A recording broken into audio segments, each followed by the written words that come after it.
My sister's sister. I had gone to the Howrah station to receive my elder sister who was coming from Delhi. My sister is a very courageous girl and does not mind travelling all alone to any part of the world. The train was an hour late. I walked about the platform aimlessly till my feet ached. At last the train chugged into the station. I went and stood before the ladies' compartment. There were just 2 passengers there, my sister and an old lady. It seemed incredible that a train coming from Delhi could possibly have such an empty compartment. Here, Neelu, come and touch her feet. She's my elder sister, you know, my Boro Didi. I had just one sister. I had never in my life heard of any other sister. I hope you'll remember all that I've been telling you. Oh yes, Boro Didi. I'll remember everything and I'll definitely see you when you come to Delhi again. I hope you had a nice journey. Yes, Mother, there was no problem. A compartment was jam-packed until Mughal Sarai, but after that it was absolutely empty. There were dacoits in a compartment, you see. What? Dacoits in your compartment? What on earth did you do? Well, I had nothing to fear. I had Boro Didi with me. Who on earth is Boro Didi? Surely she didn't tackle all the dacoits single-handed?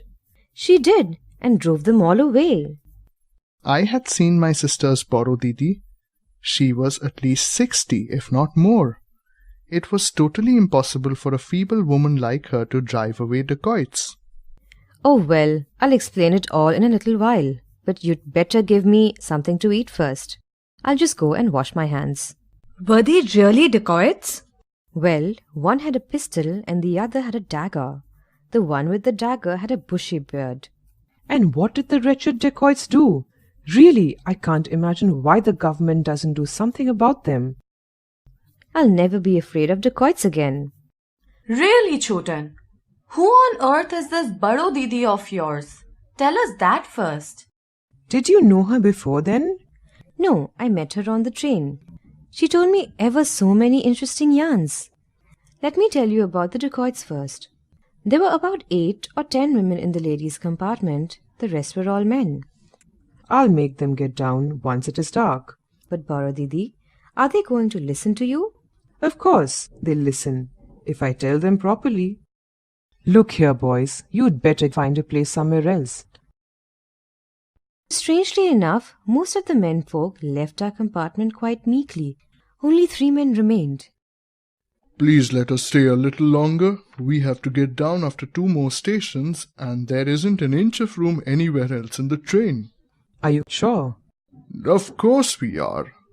We passed the next station. The 3 men stood up. Hand over whatever valuables you have, all of you. The 3 dacoits pointed their pistol and dagger at us. Sit still. There's nothing to be afraid of. Look here, Grandma.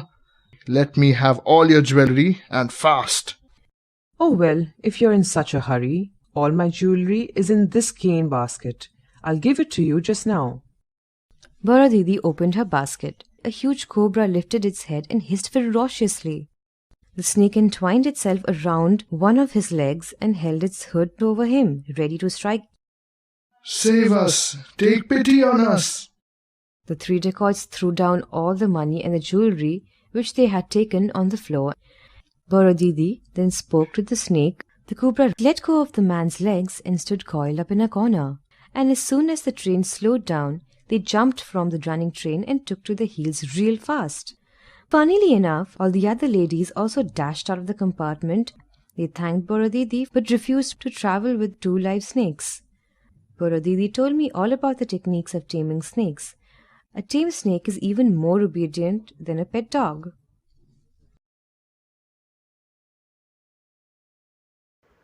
Princess Robes. The child who is decked with princess robes, and who has jewel chains round his neck, loses all pleasure in his play.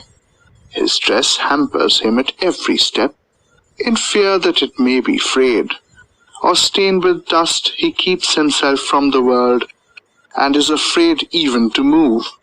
Mother, it is no gain thy bondage of finery, if it keeps one shut up from the healthful dust of the earth. if it rob one of the right of entrance to the great fair of common human life.